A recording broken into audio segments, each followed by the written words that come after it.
I am dressed for the occasion too. So you are. Right, that's 1, 2, 3 cameras recording. Okay. Right, okay, so I need to do the... Katie, when did you start watching The Walking Dead? I started watching The Walking Dead in August 2013 because it was recommended to me by my Xbox friend Lone Trucker. Just a little shout out, who is Robbie. He told me to watch this show and I said, I don't like zombie shows. Famous last words. And the rest is history. So how did you feel when you watched the pilot? I remember the scene with Rick, obviously the opening sequence, and I vividly remember the part when he looks into the car window and there's just a corpse, the flies. In my stomach I was like, I felt ill. I was like, oh my God. But I was so engaged. I don't know, I was just there with it. When do you think you really got hooked? Straight away. Straight away.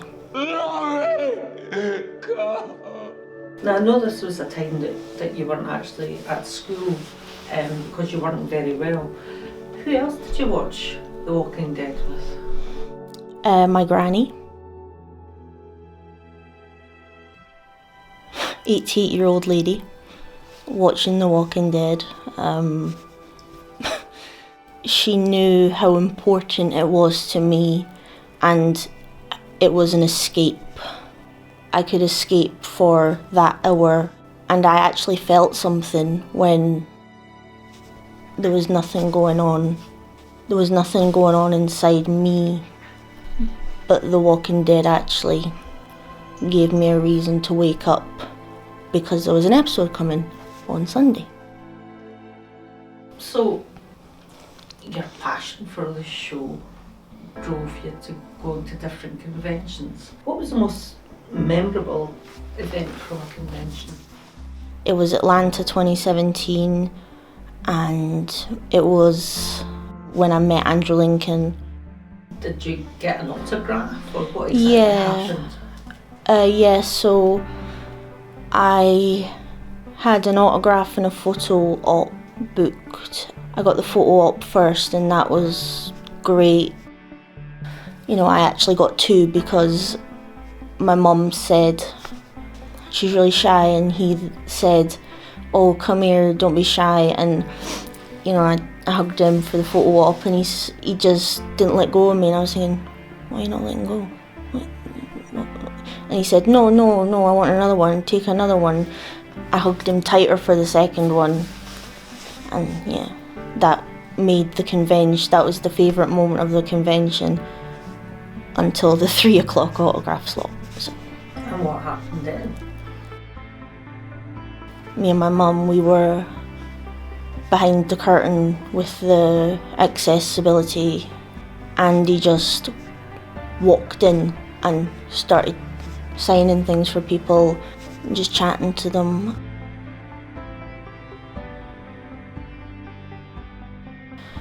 A bit beforehand, I had written a letter explaining I wouldn't be able to talk because of my anxiety and my autism, and I wanted him to record a video saying hi to my granny because it was her 88th birthday. A week later, he was her favourite character from when we watched.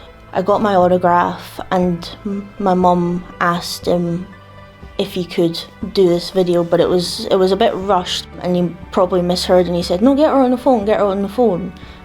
And you on the phone? My granny. So the rush of like, get her on the phone, get her on the phone.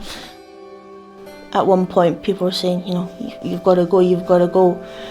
But Andy came back and took the phone and just started chatting to her. He introduced himself. Who am I speaking to? And I can hear or visualize, but hear the conversation they would have had back and forth. Since it was her birthday coming up, he said that he would never ask a lady her age. Where was she from? And from what I understood, she would have said, oh, I'm from Edinburgh, Scotland, and he, oh, the posh part of Scotland, the posh side. It's all a blur to me because I was just starstruck and overly emotional.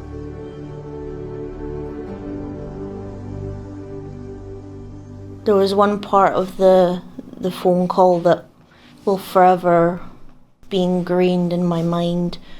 Andy said, I'm with your daughter and your beautiful granddaughter, which I thought was funny. Granny must have said, she's my special girl, which was our I love you without saying it. And he said, oh, she's your special girl, is she? And he pulled me in for a hug.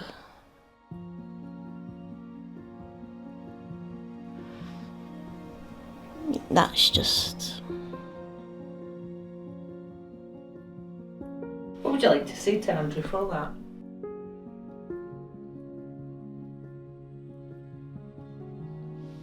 There's no words to describe how grateful I am that he took those extra few minutes to talk to an upcoming 88-year-old lady. He didn't know any of the backstory, that she was terminally ill and would pass away about 5 months later. He didn't know any of that, and he didn't know how deeply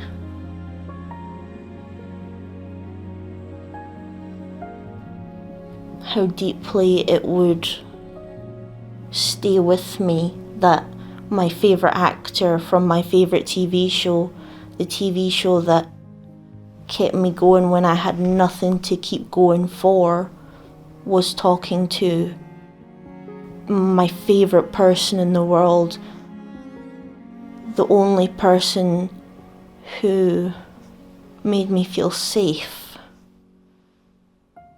no matter what. That they talked.